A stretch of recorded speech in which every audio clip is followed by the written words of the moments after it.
बहुत समय पहले आलमगढ़ नाम के एक विशाल और समृद्ध राज्य में एक अद्भुत राजकुमारी रहती थी। उसका नाम था राजकुमारी निर्जला। उसकी सुंदरता इतनी अलौकिक थी कि लोग कहते थे उसे देखकर चंद्रमा भी शर्मा जाए। लेकिन उसकी असली पहचान सिर्फ उसकी सुंदरता नहीं थी। उसके चेहरे पर एक ऐसी रहस्यमयी भव्यता थी जो देखने वाले के दिल में अनजाना डर पैदा कर देती थी। लोग कहते थे कि राजकुमारी निर्जला की आंखों में एक गहरा रहस्य छिपा है। जब वह मुस्कुराती तो ऐसा लगता मानो वह सामने वाले के सारे भेद जानती हों। महल के सैनिक भी जब उसकी ओर देखते तो उनकी धड़कनें तेज हो जाती। कोई भी उसकी आंखों में सीधे देखने की हिम्मत नहीं करता था। जब भी निर्जला राजदरबार में प्रवेश करती तो पूरे महल में अजीब सी शांति और भय का माहौल फैल जाता। एक दिन पड़ोसी राज्य के राजकुमार आर्य ने आलमगढ़ के राजा के पास संदेश भेजा। उसने कहा कि वह राजकुमारी निर्जला से विवाह करना चाहता है। राजा मुस्कुराए और बोले, पहले निर्जला से मिल लो, फिर अपना निर्णय लेना। कुछ ही दिनों बाद राजकुमार आर्य आलमगढ़ के महल में पहुंचा। लेकिन जैसे ही उसकी नजर पहली बार निर्जला के चेहरे पर पड़ी,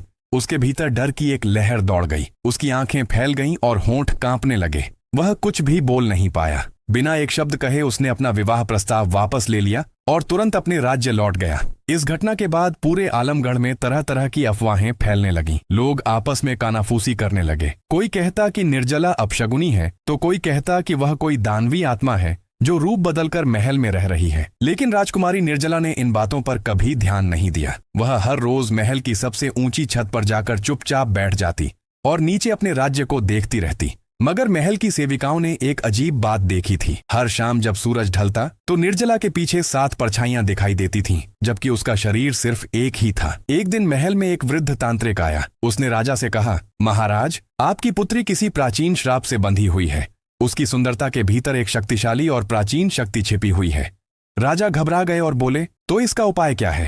तांत्रिक गंभीर आवाज में बोला, राजकुमारी को अपनी उन 7 परछाइयों का सामना करना होगा। हर परछाई उसके किसी पिछले जन्म के अपराध का प्रतीक है। जब तक वह उन्हें पहचान कर क्षमा नहीं मांगेगी तब तक वह श्राप समाप्त नहीं होगा। तांत्रिक ने चेतावनी दी, अगर ऐसा नहीं हुआ तो एक दिन वही शक्ति उसका रूप लेकर उसे निगल जाएगी और शायद पूरे आलमगढ़ राज्य का भी विनाश